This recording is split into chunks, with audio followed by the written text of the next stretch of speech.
할렐루야, 반갑습니다. 하나님 나라의 관점으로 성경 관통 9번째 시간입니다. 오늘 특별히 지혜서의 첫 번째 부분에 욥기와 시편을 중심으로 하나님의 관점으로 이 욥기와 시편을 어떻게 이해될 것인지 전체적으로 이렇게 조명하는 시간들을 갖도록 하겠습니다. 간단하게 다시 한번 우리 하나님의 관점이라고 하는 것을 다시 반복 수업합니다. 하나님의 관점은 하나님의 언약으로 하나님의 백성을 선택하시고 그 선택한 백성들에게 약속하신 땅을 주시고 그 땅 안에서 살 때 하나님의 주권을 지키고 살도록 허락하신 것, 그것이 하나님의 나라의 관점으로 바라보는 것이다. 그래서 나라의 3요소, 백성과 땅과 주권이라고 하는 이 세 가지 요소를 가지고 우리가 성경을 주목하고 또 그것을 통해서 성경을 이해하는 것이 하나님 나라의 관점으로 성경을 보는 것입니다.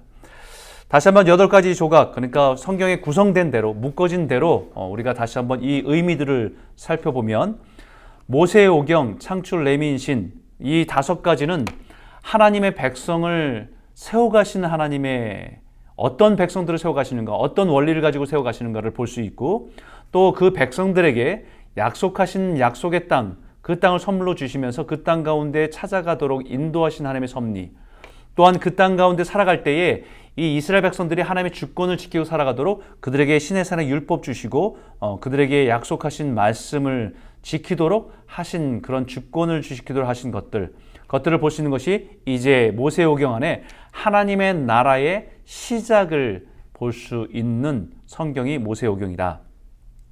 그 다음에 지난주까지 우리 역사서 12권을 살펴보면서 하나님 나라의 발전 과정을 보았습니다.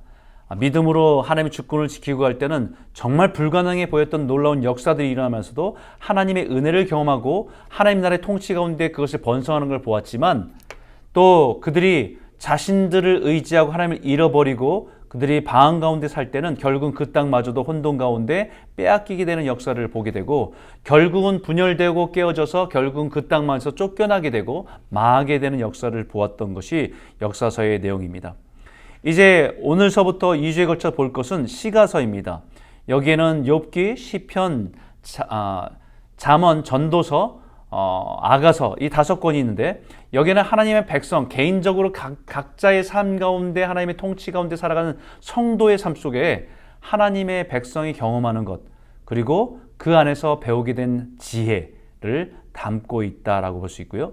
선지서가 17권으로 형성되어 있습니다. 이것은 역사서 안에 선지서들이 그 시대 속에서 활동했던 선지자들의 메시지만을 다 묶어놓은 것인데 그 메시지에 2가지 기둥이 있다고 했죠. 하나는 이스라엘 백성들의 죄악에 대해서 아니면 주변 국가의 죄악에 대해서 신랄하게 비판하고 신랄하게 말씀을 전하는 부분이 하나가 있다고 한다면 또 한 부분은 그럼에도 불구하고 하나님께서는 그 백성들 포기하지 않았고 새 소망을 주신다라고 하는 것이 그 2 기둥이 선지서의 모든 선지서의 기둥으로 자리 잡고 있다라고 할 수 있습니다.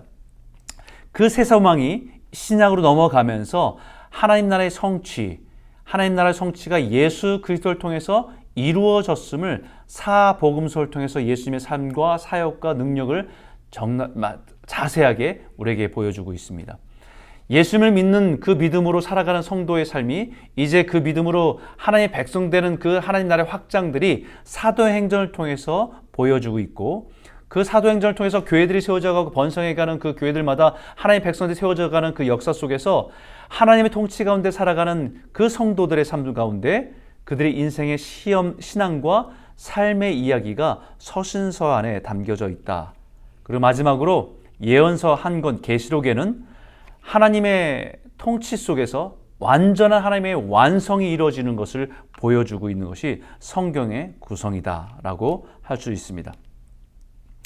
여러분 역사서 12권을 우리가 살펴보았지요. 역사서를 우리가 지난주까지 살펴보았는데 여호수아를 통해서 정복해가는 과정들은 그 하나님의 주권을 지킬 때의 하나님의 성공과 아이성 아주 작지만은 그 주권을 지키지 않을 때의 실패의 단편적인 2 케이스를 통해서 그 하나님의 통치가 무엇인지를 보여주는 거예요. 그러나서 그 땅이 분배한 이후에 각자가 자신들이 타협하고 죄와 함께 살아갔던 모습으로 결국은 하나님의 주권을 지키지 않은 것이 고통으로 다가오고 그 땅 안에서 쫓겨나게 되고 고통을 당하게 되는 역사, 결국은 그 역사 속에서 어둠 가운데 있던 그 역사에 이방 여인이었던 룻이라고 하는 한 여인이 하나님의 주권 아래 내가 하나님의 백성이 되는 것, 내가 어머니의 백성이 되고 하나님의 백성이 되는 것에 대한 믿음의 선택이 마치 하나님의 주권의 작은 빛을 비추는, 어둠의 빛을 비추는, 사사기의 어둠을 비추는 모습으로 나타났다는 것이 보여주고 있고요. 그것이 사무엘의 한나의 기도, 자신의 아들이 없음을 통해서 기도했던 기도를 통해서 시작했지만 결국은 하나님을 인정하게 되고 그 아들마저도 하나님께 드리는 주권을 인정하는 그 여인의 기도를 통해서 사무엘이라고 하는 하나님의 순종을 하는 백성을, 하나님의 순종하는 선지자를 통해서 새로운 시대가 열리는 것을 보게 된 것이 사무엘상하. 특별히 그 시대 속에서 다윗 왕으로 하나님의 나라의 통치가 왕의 다스림 가운데 현실화되었던 것들을 보여주는 것이 다윗의 통치. 결국 그렇지만 그 아들 솔로몬에 의해서 우상 숭배가 들어오고 죄악이 들어오고 교만하게 됨으로 인해서 결국은 나라가 분열되어지고 깨어지고 혼돈 가운데 있다가 결국은 나라가 망하게 되는 이야기가 열왕기상하, 역대상하에 있는 이야기들입니다.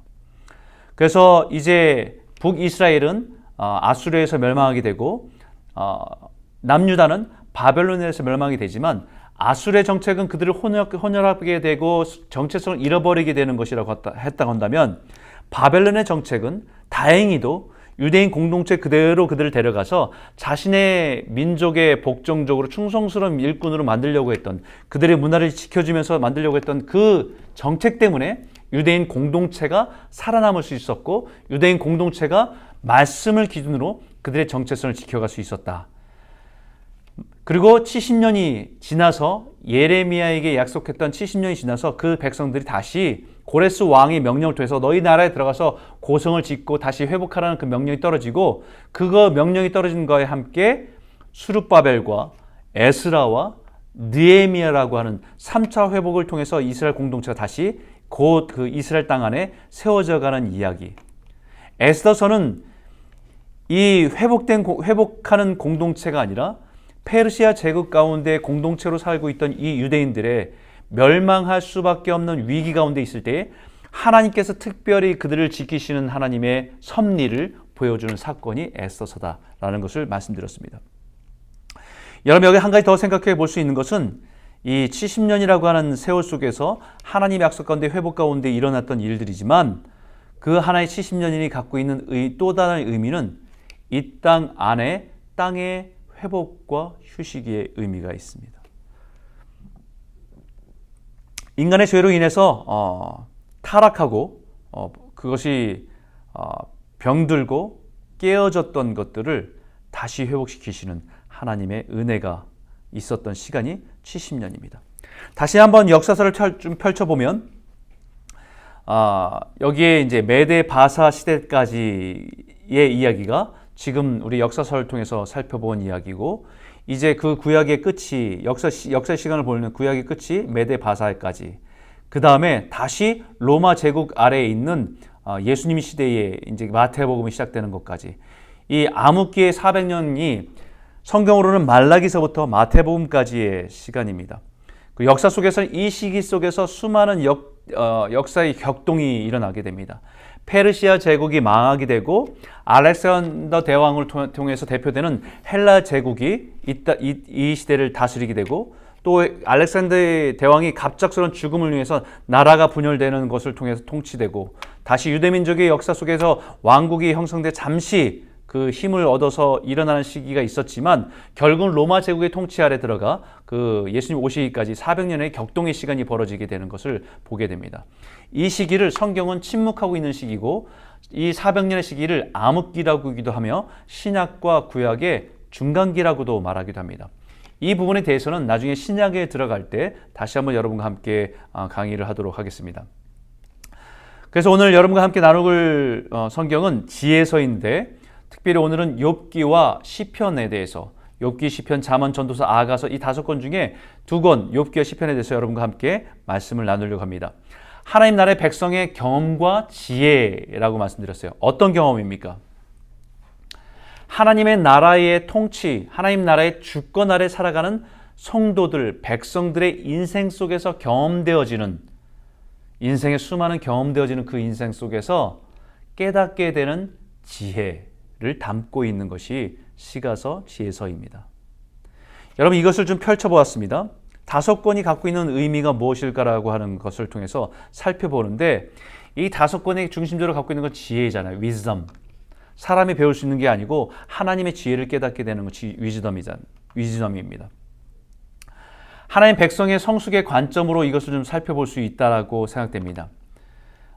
그리스도의 성숙의 과정, 믿음의 성숙해가는 과정에서 이런 삶의 인생의 경험들이 굉장히 중요하구나라는 것을 깨닫게 돼요. 어떤 과정이냐면 신앙이 성숙해가는 과정에서 반드시 이 변화의 과정들을 반드시 넘어서야 된다는 것을 깨닫게 됩니다. 어떤 과정이 있는지 한번 살펴보겠습니다. 욥기, 그러면 단어 하나를 떠올리면 한계입니다. 한계. 무슨 한계냐면 사람이 인생에서 일어나는 고난을 이해하는 데의 한계. 인간의 한계잖아요. 욥의 고난을 사람들이 이해할 수 있는 인생을 이해하는 한계. 그것을 보여주는 것이 욥기다. 시편은 경험입니다. 인생의 희, 노, 애락, 모든 삶의 경험들이 다 들어있어요. 그래서 그 속에서 경험한 인생의 경험들, 그리고 그 속에서 고백되어지는 깨닫게 된 하나님의 진리, 이것을 담고 있는 것이 시편이에요. 잠언은 실제라고 할 수 있습니다. 하나님 백성들이 살아가는 삶에서 지혜롭게 살아가는 것은 어떤 것인지 보여주는 것이 잠언입니다. 그래서 어른들이 성경을 읽으라고 할 때, 특별히 저희 아버님이 목회자이셨는데, 제가 어릴 때 아버님이 이 성경을 읽으라고 권면도 하시고 또 용돈도 주시는 거로 뭐 이렇게 얘기하시면서 성경 읽으라고 하실 때 하셨던 얘기가 매삼 오주 매일 성경 3장을 읽고 주일날은 성경 5장 읽으면 1년에 성경을 일독한다 라고 하셔서 이렇게 가르치셨던 적이 있습니다. 그러면서도 잠언은 매일매일 한 장씩 읽어라. 잠언은 31장이기 때문에 매일매일 한 장씩 읽으면 1년에 12번 읽는다. 그만큼 잠언은 인생을 살아가는데 지혜가 있다라고 말씀하셨어요. 그렇죠? 거기는 우리가 살아가면서 겪었던 모든 삶의 이야기들을 이미 지나간 어른들의 지혜들, 하나의 삶의 지혜를, 하나님으로부터 지혜를 얻은 사람들의 지혜가 담겨져 있기 때문에 그것은 우리에게 지혜가 됩니다. 전도서는 가치입니다. 인생의 방향성에 대한 가치입니다.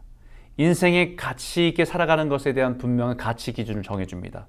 시작은 헛되니 모든 것이 헛되더라고 하는 허무주의에 빠지는 것처럼 얘기하지만, 결론적으로 해 아래에 있는 것들은 모든 것이 헛되지만 결론적으로 해 위에 있는 것을 바라보며 살아가는 것이 가치 있는 삶이다라는 것을 말하고 있는 겁니다.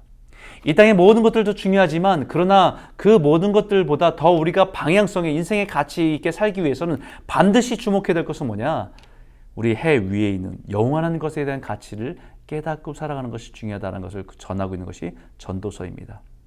아가서는 술람미 여인과 솔로몬 왕의 사랑의 이야기입니다. 어떻게 보면 19금의 이야기처럼 보이기도 하고 좀 낯뜨거운 표현들도 있지만, 술람미 여인과 솔로몬 왕의 사랑 이야기를 통해서 하나님과 하나님의 백성의 관계가 무엇인지를 우리에게 보여주고 있어요. 사랑의 관계 속에서, 성도의 삶 가운데 하나님의 관계 속에서 있는 성숙의 단계를 우리에게 말하고 있는 것입니다. 저는 이것을 하나님의 백성의 신앙의 성숙의 과정으로 생각해 보아도 적용해 볼 수 있다고 생각됩니다. 제일 먼저 신앙의 한 단계를 넘어설 때 우리 인생의 고난을 이해하는 것부터 시작됩니다.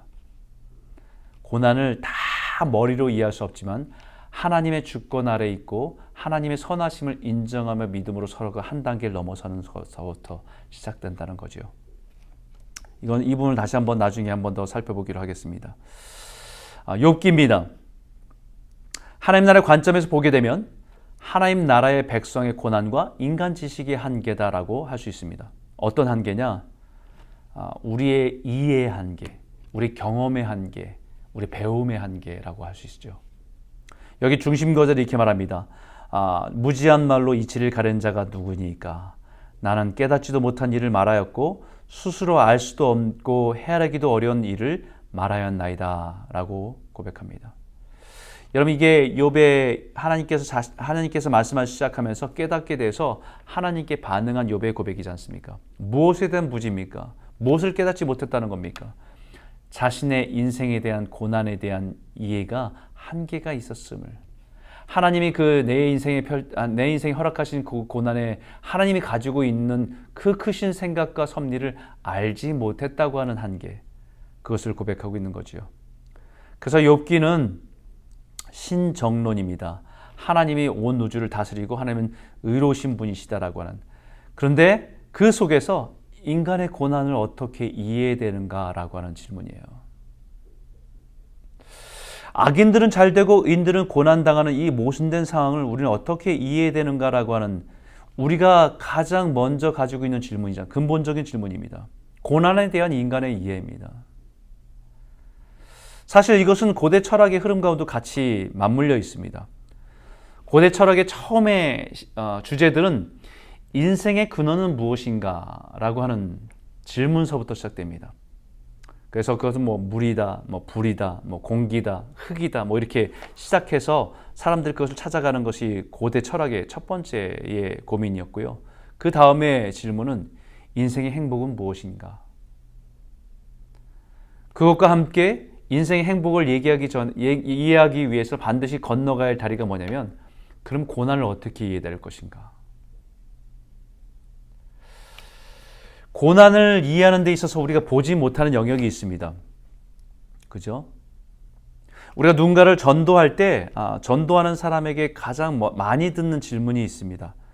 하나님에 대해서 얘기하고 믿음에 대해서 얘기하고 기독교에 대해서 얘기할 때 가장 먼저 듣는 질문은 뭐냐면, 하나님이 계시다고 한다면 왜 이런 고난과 어려움이 있습니까? 하나님이 살아계시다고 한다면, 신이 있다고 한다면 저 아프리카에 있는 고통받는 사람들, 어린아이들은 왜 그냥 방치가 되는 겁니까? 왜 이런 일이 있습니까? 이건 모순 아닙니까? 라고 하는 질문이죠. 동일한 질문입니다. 고난이라고 하는 것. 그렇다면 이런 관점에서 보게 되면 우리 주변에 번영신학이라고 하죠. Prosperity Theology라고 하는 이 신학은, 하나님 우리가 부자 되기 원하고 하나님을 의지하고 하나님을 잘 믿으면 우리를 부자로 만들어 주시기 원하고 병도 안 걸리고 잘 되게 하신다라고 하는 그 한 가지 원리만을 가지고 강조하고, 그것이 믿음의 본질인 것처럼 얘기하는 것은요, 굉장히 많이 치우친 겁니다. 그래서 이 욥기는 고난에 대한 안목들을 열어주고 이해시켜주는 성경입니다. 이 욥기를 좀 펼쳐보면 42장까지 되어 있는데, 욥기의 42장 중에서 1장과 2장은 서론에 해당됩니다. 욥에 대한 소개, 또 욥에 대한 평가, 그리고 그에게 임한 고난, 이것을 설명해주는, 열어주는, 시작하는 그런 부분인데, 독특한 것은 이 고난이 이루어질 때에 천상에서 어떤 일이 일어나는지를 보여주고 있다는 겁니다. 어떤 면에서 보게 되면 판타지 같은 부분이 있습니다. 지상과 천상의 일을 두 가지를 다 보여주니까요. 땅에서 일어나는 고난 속에 일어나는 욥의 인생 속에 일어나는 고난을 보여주면서 그것을 바라보는 그 고난과 연관되어 있는 천상에서의 일들을 같이 보여주고 있다는 겁니다. 전체가 이 욥기는 논쟁과 대화 형식으로 이루어져 있어요. 그래서 2장서부터 논쟁과 대화는, 두 번째 파트는 욥의 친구들 엘리바스, 빌다, 소발이라는 사람이 와서 욥과 대화하는 이야기들로 이어져 있고요.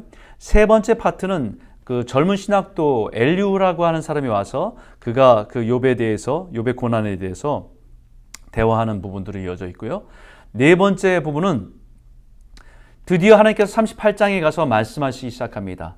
하나님이 질문하고 질문 속에서 이 욥이 반응하기 시작하는 모습을 보여주고 있는 것이 네 번째 파트고요. 다섯 번째는 42장에 가서야 비로소 욥이 회개하고 하나님의 임재 앞에서 욥의 고백으로, 하나님의 주권 앞에서 인생의 한계를 고백하며 주 앞에 나아가는 모습이 욥기의 결론부입니다.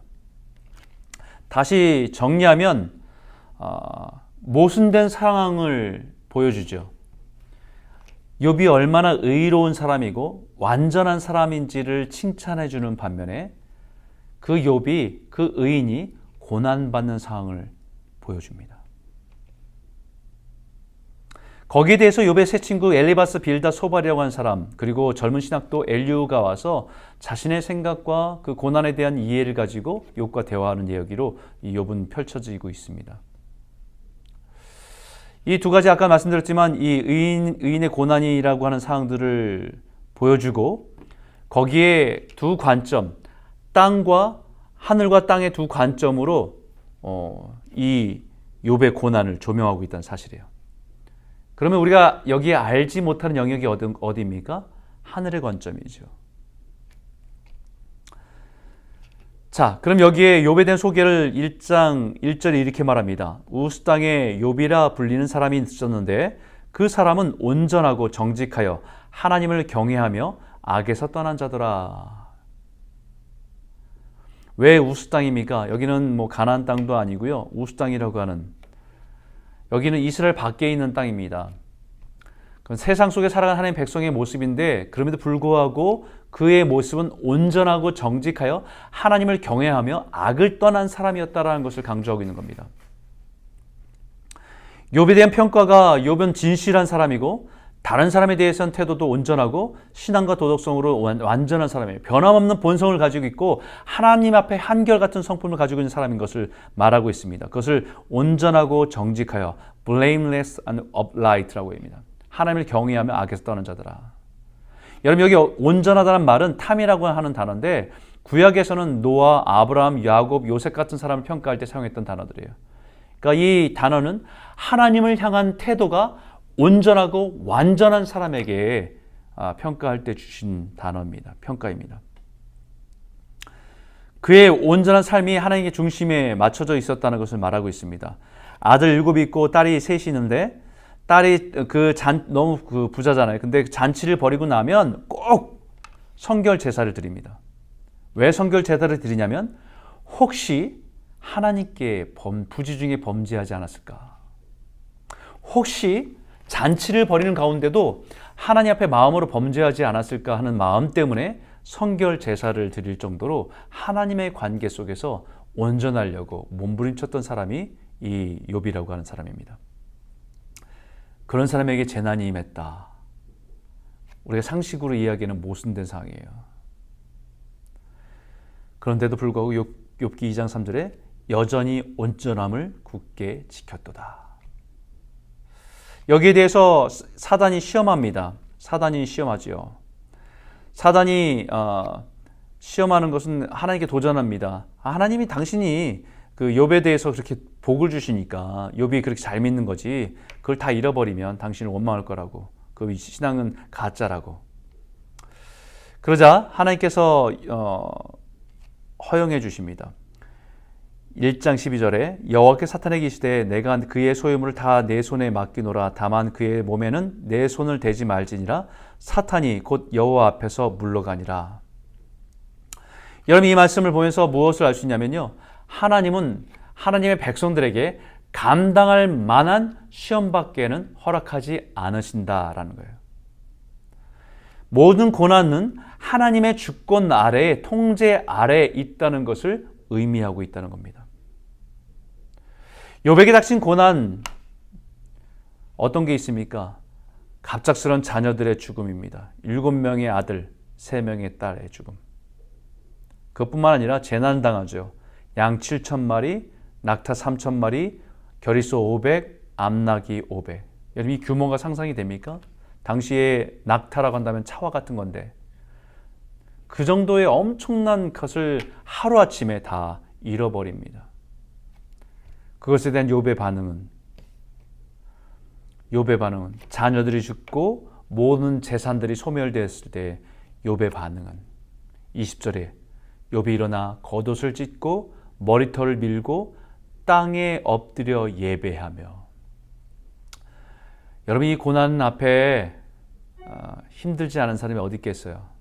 고통스럽고 힘겹고 일어나 겉옷을 찢고 머리털을 밀고. 그런데요, 그럼에도 불구하고 땅에 엎드려 예배하며. 그리고 이렇게 고백합니다. 이르되 내가 모태에서 알몸으로 나왔은즉 또한 알몸이 그리로 돌아갈지로다. 주신 이도 여호와시요 거두신 이도 여호와시오니 여호와의 이름이 찬송을 받을지니이다 하고 이 모든 일에 욥이 범죄하지 아니하고 하나님을 향하여 원망하지 아니하니라.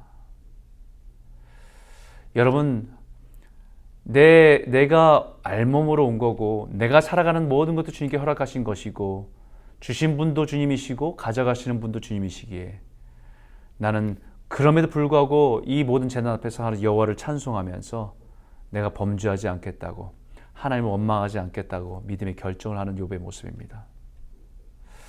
여러분이 그러자 사단이 또 도전하자 하나님께 그의 인생의 몸에 질병이 있으면 하나님께 범죄하게 될 거라고. 그러자 하나님이 이렇게 얘기합니다.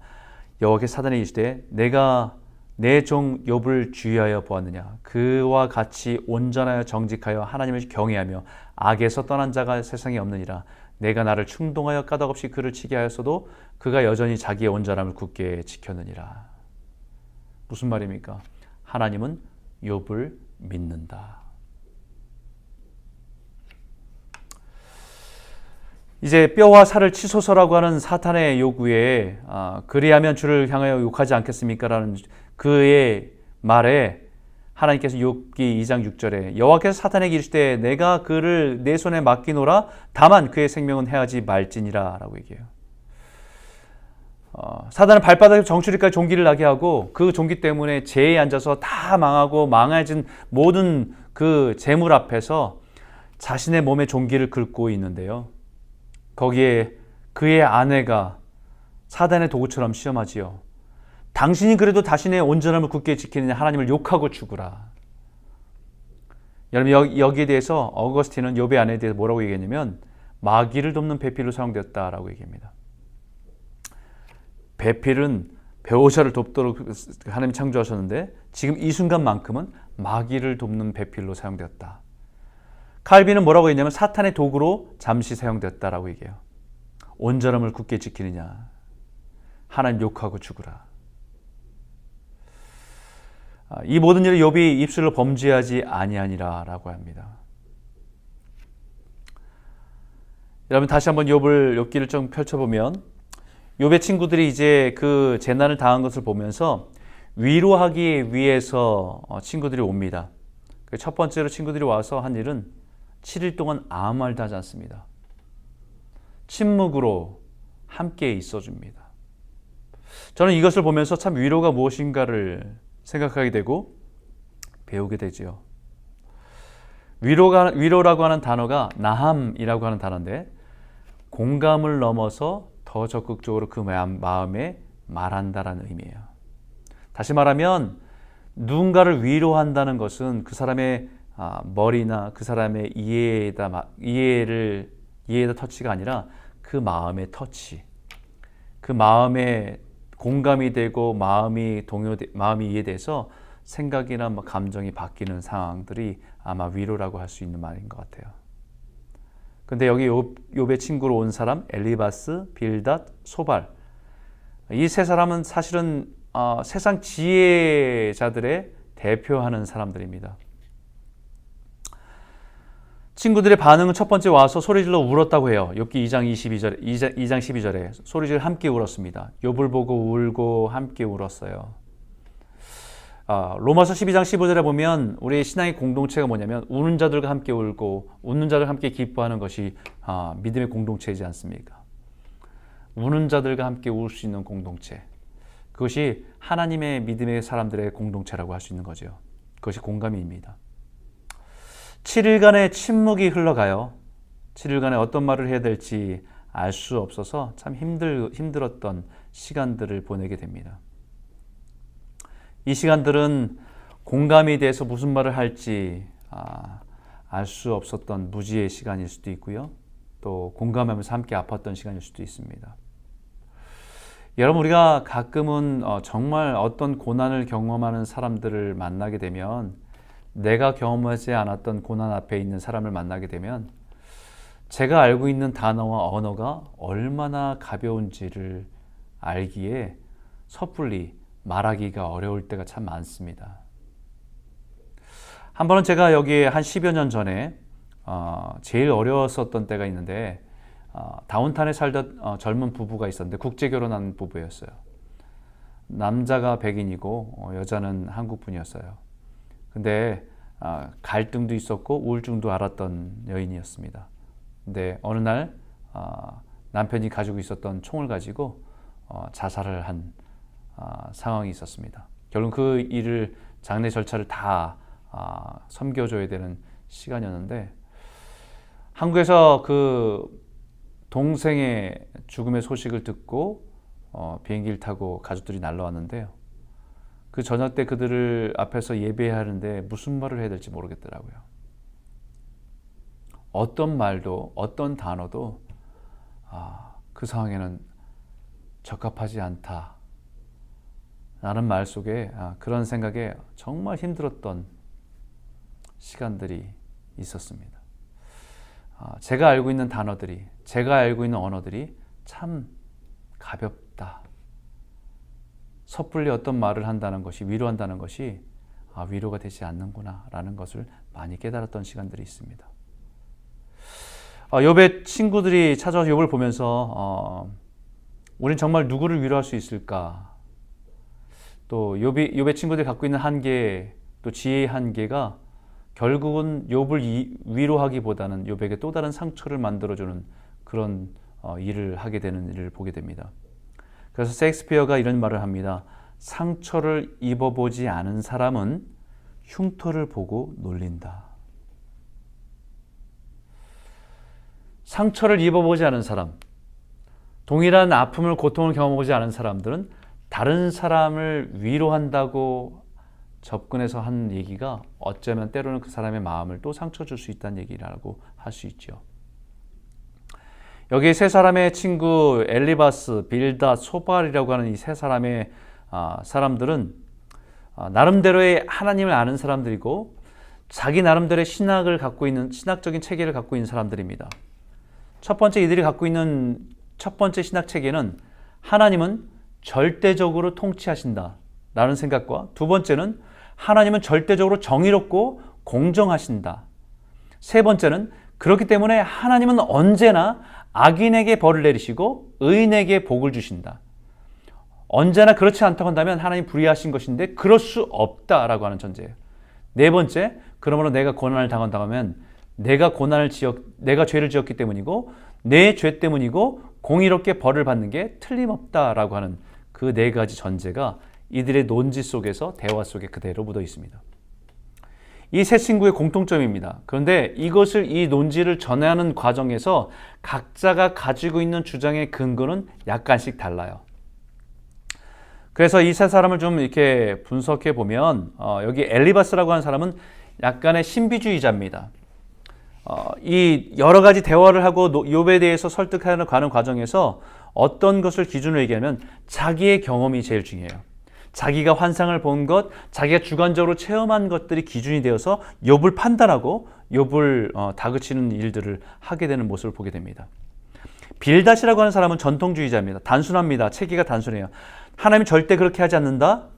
만약에 네 자녀들이 죽게 죄를 지었기 때문에 죽음을 당한 것이다.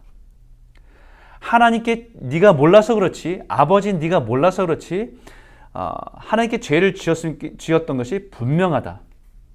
좋은 일은 좋은 사람에게 일어나고 나쁜 일은 나쁜 사람에게 일어난다.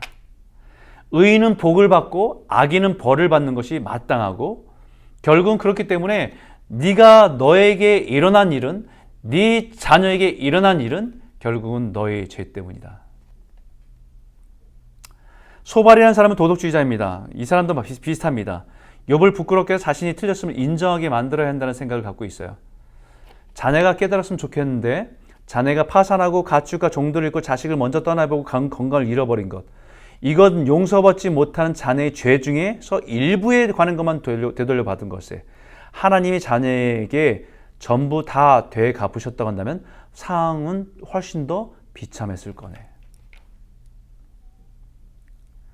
그러니까 너에게 일어난 일들이 사실은 너의 죄로 인다면 이것은 엄청난 일이 일어날 텐데 이나마 다행인 거야.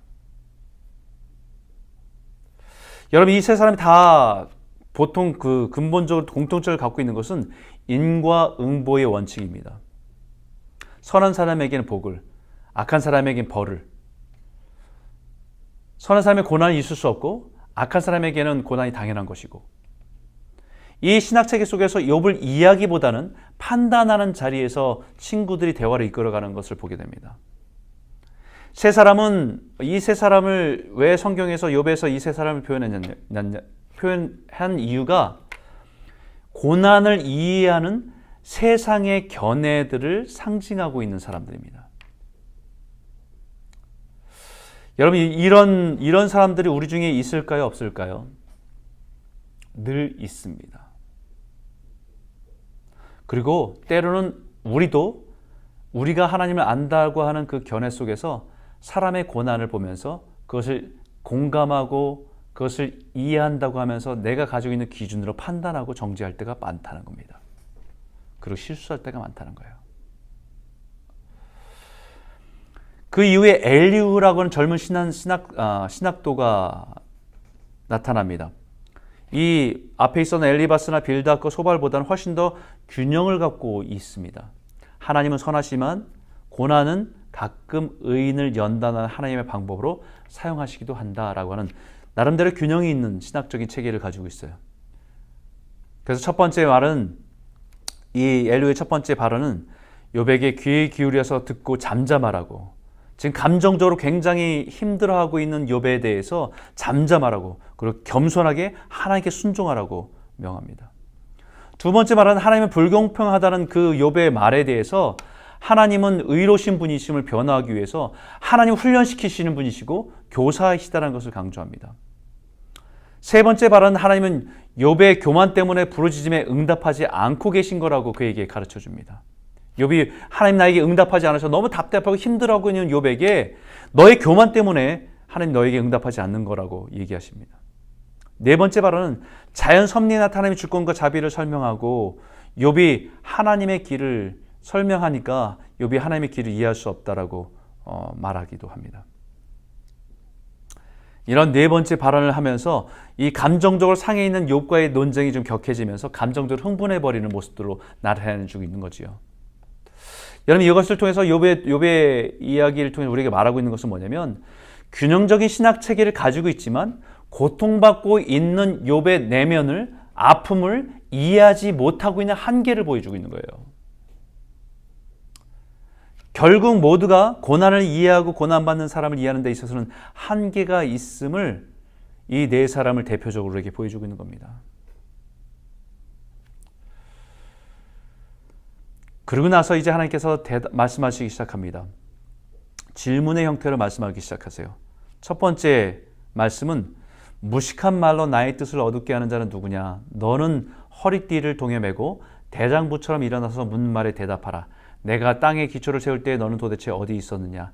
내가 그렇게 많이 알거든 대답하라. 라고 하나님은 그에게 질문을 던지세요. 창조 세계를 창조하는 그 모든 질서 속에서 너의 한계를 보기에, 욥의 한계를 보도록 그 질문을 말씀하십니다. 두 번째 말씀에 특별한 짐승의 모습들을 표현하는데 베헤못과 리워야단이라고 하는 짐승의 모습입니다. 이것은 굉장히 신비로운데요. 이건 뭐 공룡이다, 뭐 커다란 하마다, 뭐 악어다, 용이다 이렇게 표현하기도 합니다. 무엇을 얘기하는 거냐면 세상을 다스리는 하나님이시지만 여전히 세상에서 위험도 공존하고 있다라는 것을 말하면서도 욥의 생각에 자신의 능력밖에 이해할 수 없는 존재들까지도 하나님의 다스림 가운데 있다는 것을 보게 하십니다. 그 속에서 이런 두 번째 질문과 대화 속에서 욥이 깨달은 거예요. 아, 그렇구나. 내가 정말 내 모든 것을 안다고 하는 것을 한계가 있었구나라는 것을 깨닫게 됩니다. 그러면서 고백하는 것이 무지한 말로 이치를 가린 자가 누구니까? 나는 깨닫지도 못한 일을 말하였고 스스로 알 수도 없고 헤아리기 어려운 일을 말하였나이다. 욥기 42장 3절입니다. 자신의 한계를 인정하고 하나님의 주권 아래 서 있는 것이 욥의 모습이에요.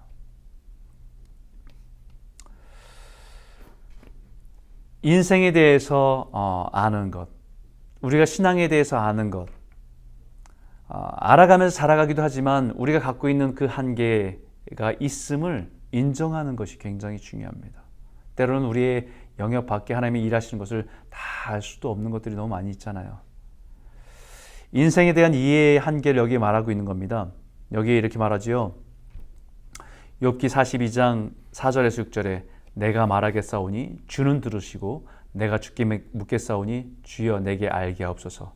내가 주께 대하여 귀로 듣기만 하였사오나 이제는 눈으로 주를 배웁나이다. 그러므로 내가 스스로 거두어드리고 티끌과 제 가운데에서 회개하나이다. 무엇을 얘기하는 거면 내가 주께 대하여 귀로만 들었다니 이제는 눈으로 주를 배웁니다 라는 것은 하나님에 대한 내 이해가 한계가 있었음을 고백하는 거예요. 하나님께서 나에게 이것을 드러내지 않으셨다면, 하나님 뜻을 나에게 보여주시지 않으셨다고 한다면 나는 알 수가 없는 사람입니다. 하나님의 섭리를 이제 조금 보기 시작했다고 하는 고백입니다. 하나님의 인생에 대해서 우리의 이해와 경험과 판단에 살아가는 것이 아니라 우리는 전적으로 하나님을 의지하며 살아가는 존재임을 고백하는 것이지요. 회개하나이다 라고 고백하면서 진정한 하나님의 주권 앞에 나아가는 욥의 모습을 보게 됩니다. 하나님 욥의 친구들에 대해서 책망하죠. 욥의 친구들, 하나님을 안다라고 하면서 그 상처받고 고통받는 사람을 얼마나 많이 재단하고 판단했는지 그들을 책망하십니다. 그러고 나서 8절에 내 종 욥이 너희를 위하여 기도할 것이라고. 욥이 그의 친구들을 위하여 기도할 때 여호와께서 욥의 공경을 돌이키시고 여호와께서 욥에게 이전 모든 소유보다 갑절이나 주신지라라고 말합니다. 여러분, 욥이 하나님이 자신의 인생을, 자신의 고난과 자신의 인생을 이해시켜주고 내 인생이 해석되어지니까 마음이 녹아요. 용서가 시작됩니다. 마찬가지로 욥이 아니라 요셉도 형제의 미움을 받고 팔려가고 죽을 위기를 건너고 수많은 고난을 겪어서 결국은 애굽으로 들어가서 공무총리가 되지 않습니까?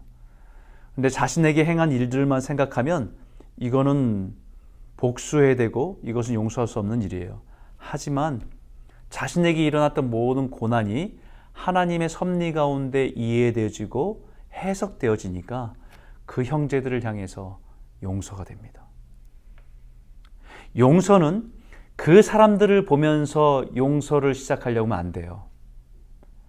용서는 나를 향하신 하나님의 긍휼과 자비 아래서 보여지기 시작하고 깨닫기 시작할 때 용서는 거기서부터 시작되는 겁니다.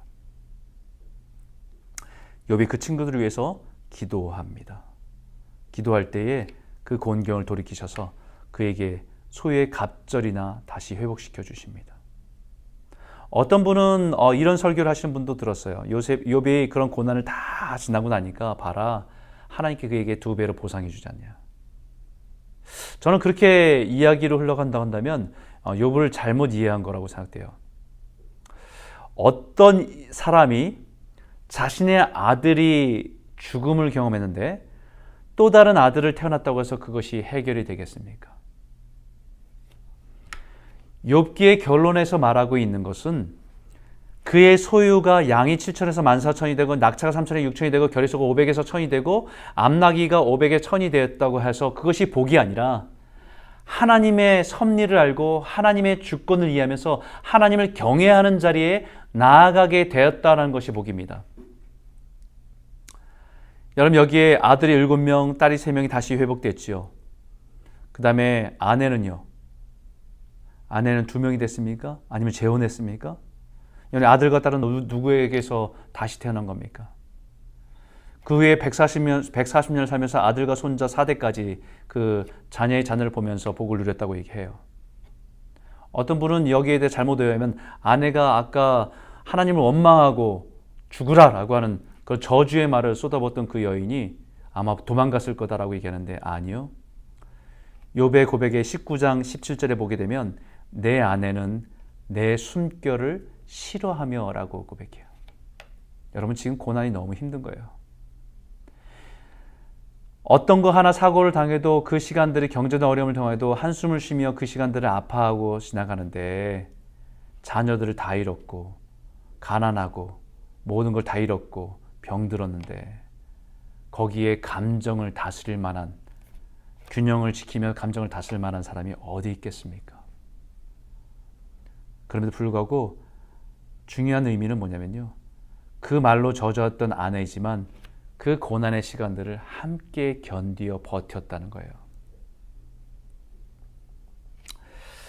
욥이 누린 복은 모든 잃어버린 재물이 2배가 되었다는 것이 욥이 받은 보상과 복이 아니라 하나님을 더 알아갔다는 거예요.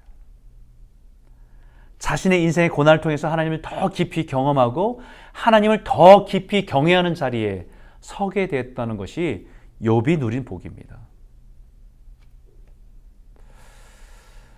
여러분, 우리 인생에서 어떤 고난을 지나가면서 우리가 배우는 것이요, 하나님을 더 알아가는 거잖아요.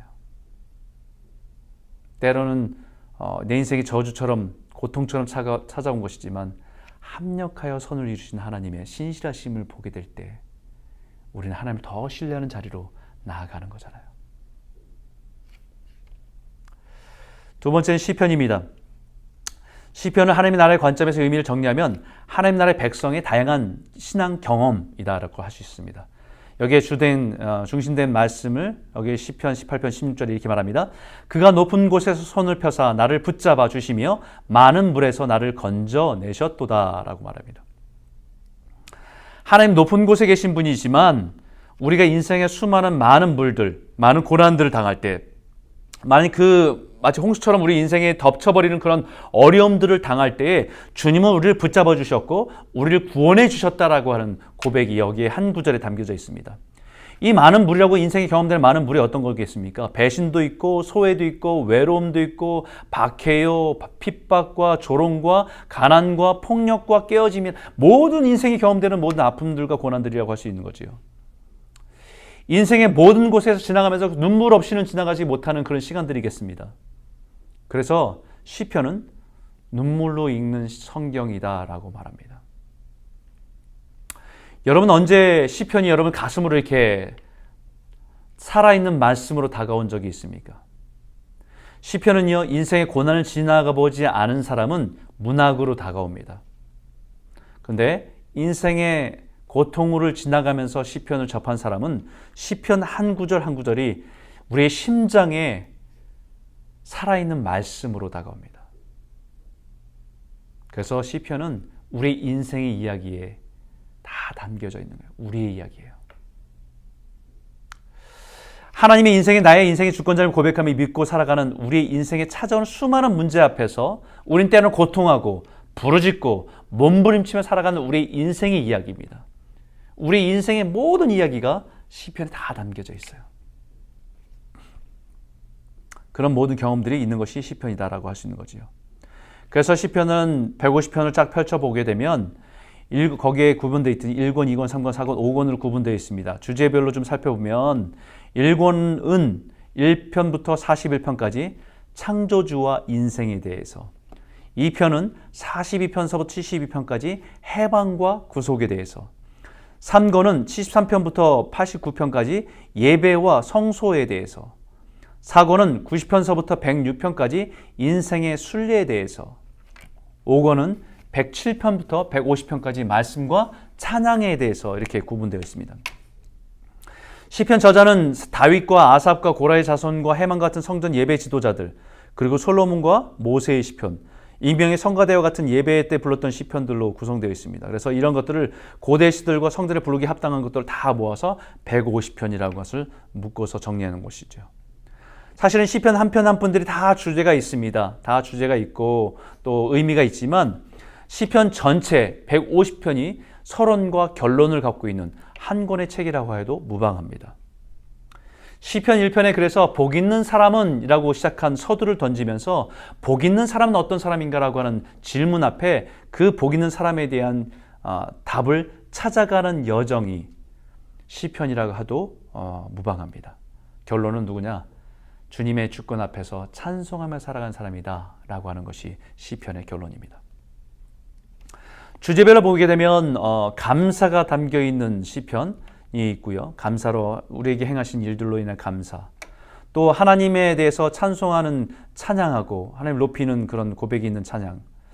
그다음에 개인적으로 힘들고 고통 시간에 있어 눈물로 고백하는 개인의 애가, 또 민족의 고통을 담고 있는 민족의 애가, 또 죄로 인해서 아픔과 고통 가운데 회개하며 주님께 참여하는 시, 그다음에 메시아에 대한 의미를 가지고 예언적인 시편들, 그다음에 기타 여러 가지 주제를 가지고 인생의 여러 가지 내용들을 가지고 기술한 시편들이 담겨져 있습니다. 율법을 말하기도 하고요. 그래서 이 5권을 펼쳐보면 첫 번째 1권은 창조주와 인생이라고 하는 주제 안에 놓여 있습니다. 시편 8편 5절과 6절에 보기에는 그를 하나님보다 조금 못하게 하시며 영화와 존귀로 관을 씌우셨나이다. 주의 손으로 만드신 것을 다스리게 하시고 만물을 그의 발 아래에 두셨으니 라고 말씀하듯이 사람은 하나님보다 못하게 하지만 영화 존귀로 관을 씌우면서 그의 만드신 모든 것들을 다스리도록 만드신 명령하신 그런 자리에 있는 사람인 것을 분명히 표현해주고 있다는 거예요. 그리고 시편 15편에 여호와의 주의 장막에 머무를 자가 누구인지, 주의 성산에 사는 자가 누구일지, 거기에 율법을 지키며 온전하게 사는 사람인 것을 말하는 것이 시편 15편입니다. 그 다음에 해방과 구속의 주제에서는 오라 우리가 여호와께 노래하며 우리의 구원의 반석을 향하여 즐거이 외치자. 우리가 감사함으로 그 앞에 나아가며 시를 지어 즐거이 그를 노래하자. 여호와는 크신 하나님이시요 모든 신들보다 크신 왕이기 때문이다 라고 얘기하며 시편 95편에 지난 역사 속에 담겨있던 개인과 민족의 슬픔을 하나님께 그들을 고통 속에서 소망으로 이끌어내시는 그 하나님의 은혜를 찬송하고 있는 것이 그 주제 가운데 있다는 것을 말씀합니다. 여러분 여기에 이제 예배와 성소, 인생의 순례, 말씀과 찬양이라고 하는 이 주제가 흘러가지만 이 150편을 꿰뚫고 있는 이 시편 가운데 꿰뚫고 있는 두 가지 키가 하나는 율법이고요. 하나는 메시아입니다. 이것을 시편 1편에 잘 표현되어 있는데 시편 1편에 이렇게 시작합니다. 복 있는 사람은 악인들의 꾀를 따르지 아니하고 죄인들의 길에 서지 아니하며 오만한 자들의 자리에 앉지 아니하고 오직 여호와의 율법을 즐거워하여 그의 율법을 주야로 묵상하는 자로다. 복 있는 사람은 이라고 얘기하면서 악인의 꾀, 죄인의 길에 오만한 자리의 자리에 그게 아니고 세상의 길이 아니고 율법으로 순종하고 나아가는 길, 세상의 사람들을 따라가는 그 길이 아니고 하나님의 주권을 지키며 그 말씀 가운데 살아가는 그 길을 따라가는 자가 복이 있는 자다. 그 길을 벗어나서 고난당하고 징계를 받으며 고통을 당하지만 그 속에 닿는 게 뭡니까? 고난당하는 것이 유익이라. 내가 주의 율례를 배웠다. 하나님 백성은 하나님 주권을 인정하며 살아가는 법을 배워가는 사람들입니다. 인과응보도 아니고요. 번영신학도 아니고 기복신학도 아닌 하나님의 주권 아래에서 그의 말씀에 따라 살아가는 것이 복인 것을 가르치고 있습니다. 그 복을 유업으로 땅을 주신다고 분명히 약속합니다. 하나님께 땅을 허락하신다고 약속하십니다. 내게 구하라. 내가 이방 나라를 내 유업으로 주리니 내 소유가 땅끝까지 이르리로다 라고 말씀하셔서 그 하나님의 주권을 지키는 하나님의 백성에게 하나님의 유업으로 땅을 맡기시겠다라고 하는 그 하나님 나라의 관점의 땅에 대한 개념도 또한 이곳에 같이 함께 있다는 걸 보게 됩니다. 시편의 결론은 146편과 150편에 반복적으로 강조합니다. 그것은 뭐냐면 할렐루야, 하나님을 찬송하며 살아가는 것이에요. 어떤 상황과 어떤 환경 속에서도 하나님을 찬송하며 살아가는 것입니다. 그게 하나님의 주권을 인정하고 살아가는 삶에 호흡이 있는 자마다 하나님을 찬송하며 살아가는 것이 마땅하다는 것을 가르치고 있죠. 그래서 146편, 147편, 148편, 149편, 150편에 계속해서 반복해서 강조하는 것은 할렐루야 내 영혼아 여호와를 찬양하라. 우리가 찬송하는 일이 아름답고 마땅하다. 높은 데서 찬양하고 성소의 모임 가운데 찬양하고 성소에서 또 권능의 궁창에서 그를 찬송하는 것이 마땅한 하나님의 백성의 모습이다라고 가르쳐주고 있는 거죠. 여러분 이 시편을 보게 되면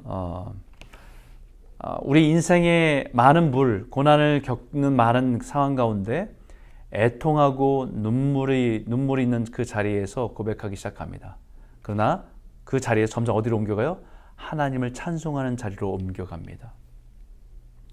수많은 인생의 여러 가지 상황 속에서 때로는 고통하고 부르짖고 눈물 흘리는 자리에서 하나님을 찾기도 하고 원망하기도 하는 모습으로 나타나지만, 그러나 점점 더 어디로 옮겨가요? 하나님을 찬송하는 자리로 옮겨가시는 것이 하나님의 백성, 하나님의 주권을 인정하는 자의 삶의 인도하심이라고 볼 수 있는 거죠. 이 시편의 가장 중심에 있는 것이 뭐냐면요, 아까도 얘기했죠. 시편 1편에 두 키, 율법과 메시아, 그러니까 주님이라고 하는, 거기에 가장 중심에 뭐가 있냐면요, 토라입니다. 말씀입니다. 율법과 메시아 같은 거 아니에요? 하나님의 말씀이 육신이 돼서 이 땅 가운데 오신 분이 예수 그리스도시니까.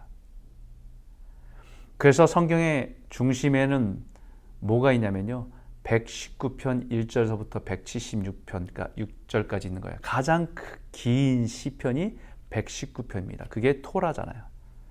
히브리어의 알파 순서별로 뭘 얘기하는 거야? 하나님의 말씀이 얼마나 아름다운지, 하나님의 율법이 얼마나 정직한지, 그게 간단하게 함축된 게 시편 19편입니다. 여호와의 율법은, 여호와의 증거는, 여호와의 교훈은, 여호와의 계명은, 여호와의 경외하는 도는, 여호와의 법도는, 그게 나의 반석이고 나의 구속자이시고 그것을 내가 입의 묵상과 마음의 묵상으로 주님께 연락하기를 원합니다라고 고백하고 살아가는 것이 시편 19편에 압축된 것이고요.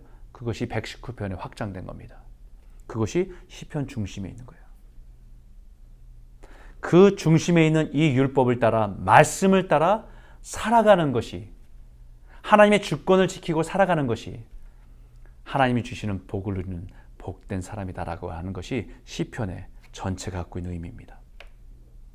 인생에 살아가면 수많은 경험들을, 다양한 경험들을, 우리가 각자마다 다른 경험들을 가지고 있지만, 때로는 다 이해할 수도 없지만, 중요한 것은 그때 하나님의 말씀을 붙들고 그 주권 아래 살아가는 것, 그 사람이 복되다라고 이야기하고 결국 그 사람의 인생에 찬송하는 자리로 인도하신다는 것이 시편의 결론입니다. 오늘 이 욥기와 시편, 너무 중요한 은혜의 말씀, 성경입니다. 여러분들 다시 한번 이 관점을 가지고 다시 한번 읽어보시면 치우치지 않고 이 하나님이 주신 이 말씀의 핵심을 놓치지 않고 여러분 성경을 볼 수 있을 것 같습니다. 오늘은 여기까지입니다. 다음 주에 하나님 나라의 관점의 구약 관통 페이지 246에서 260페이지까지 읽어보시고요. 또 다음 주에는 잠언, 전도서, 아가서, 여기도 너무 재밌어요. 여러분 한번 먼저 읽어보시고 준비하시면 귀한 도전이 될 것 같습니다. 여러분 안에 말씀으로 날마다 어려운 말씀일수록 더 관점을 가지고 볼 때 치우치지 않을 수 있습니다. 여러분, 이 말씀을 통해서 여러분들이 더 깊이 하나님을 알아가고 내 인생의 고난에 대한 의미와 내 인생에 펼쳐진 모든 것들에 대한 하나님의 섭리를 이해가는 안목이 더 깊어지기를 주님의 이름으로 축원합니다. 네, 감사합니다. 수고하셨습니다.